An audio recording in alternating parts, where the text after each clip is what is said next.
नमस्कार, आप देख रहे हैं न्यूज वन टुडे और मैं हूं आपके साथ मानसी सिंह। जैसा कि आप सबको पता ही है, हिमाचल प्रदेश में भारी बारिश के कारण भूस्खलन, बिजली आपूर्ति बाधित, सड़कें अवरुद्ध और पुल क्षतिग्रस्त हो रहे हैं।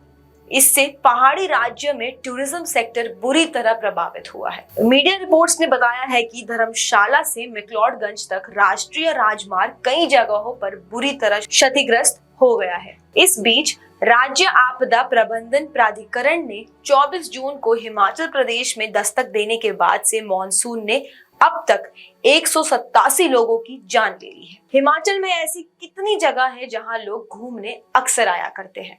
उनमें से कुछ जगहों का नाम है मसूरी, मनाली, कसौल, मैक्लोडगंज, बीर, जीबी। ये कुछ ऐसी जगह है जिसकी वजह से हिमाचल को सबसे ज्यादा टूरिज्म सेक्टर्स में कमाई होती है। आपको मैं बता दूं कि धर्मशाला में केवल बारिश के कारण 6 करोड़ रुपए से अधिक के नुकसान का अनुमान लगाया गया है, जो अभी और बढ़ सकता है क्योंकि कई विभागों से रिपोर्ट आनी बाकी है। मॉनसून का मौसम चल रहा है और यहाँ इसी समय अवधि लगभग 90 दिन है। हम अभी इस सीजन के बीच में हैं। इस साल मॉनसून सही समय पर शुरू हुआ, लेकिन पिछले सालों की तुलना में काफी बारिश हो रही है। धर्मशाला के एक होटल व्यापारी प्रेम सागर ने मीडिया से कहा, अनियोजित निर्माण कई स्थानों पर वाटर सप्लाई को रोक कर रहे हैं, जिससे परेशानी भी हो रही है। मॉनसून सीजन के महज 30 दिनों में ही धर्मशाला से मैक्लोडगंज तक राष्ट्रीय राजमार्ग जगह जगह से क्षतिग्रस्त हो गया, मतलब नेशनल हाईवे। आगे जुड़ते हुए उन्होंने बताया कि ट्रैवल इंडस्ट्री पहले से ही पिछले 3 वर्षों से कोविड के कारण बुरे समय का सामना कर रहा है और अब खराब कनेक्टिविटी के कारण अगले 2 वर्षों में इससे और अधिक नुकसान हो सकता है। गंभीर भूस्खलन और अचानक बाढ़ ने बुरी तरह टूरिज्म इंडस्ट्री को प्रभावित किया है। यहाँ 90% से अधिक गिरावट हुई है।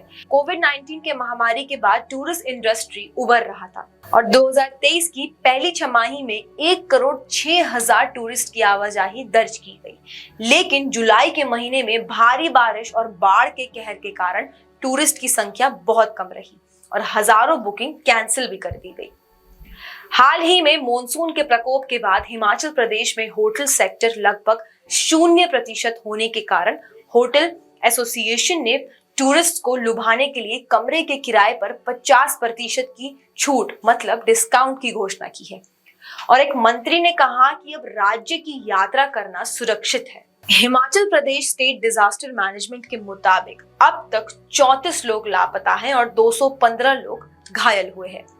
आगे बताते हुए राज्य में 702 घर क्षतिग्रस्त हो गए। इसके अलावा 7161 घर आंशिक रूप से क्षतिग्रस्त हुए हैं।